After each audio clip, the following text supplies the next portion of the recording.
So పొట్టంతా తీసుకున్న తర్వాత చూడండి, మనం ఇలా తీసుకుంటే సరిపోతుంది. 2 సార్లు పైన కడిగిన తర్వాత పొట్టు తీసిన తర్వాత ఇలా వస్తే ఇంక ఇలా చాలు మనకి, మరీ మొత్తం తీయక్కర్లేదు. ఇప్పుడు నేను ఏంటంటే ఇదంతా తీసేసి పైన పొట్టంతా తీసేసాను కదా, ఇది ఈ నీళ్ళన్నీ ఇలా వాష్ చేసుకుంటాను.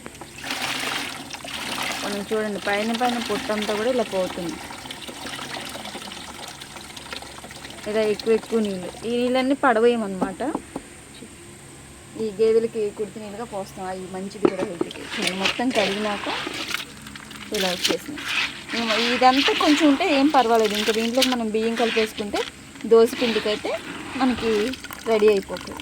ఇప్పుడు నేను దీనిలో బియ్యం కూడా కడిగేసి బియ్యం పోస్తాను, వెయిట్ చేయండి.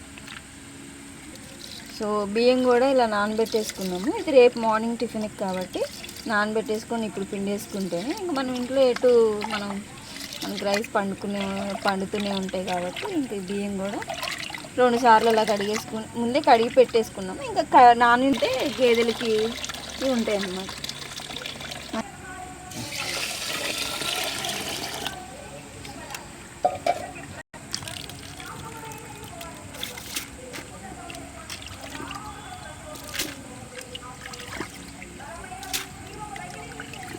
ఇలా పొట్టుపప్పుతో చేసుకుంటే ఏంటంటే మనకి బాగా హెల్దీ ఉంటాయి.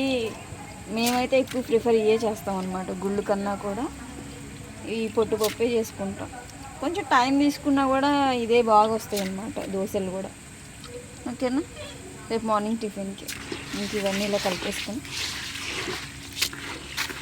ఇంకా రోల్ అయితే రోలు, లేదంటే మిక్స్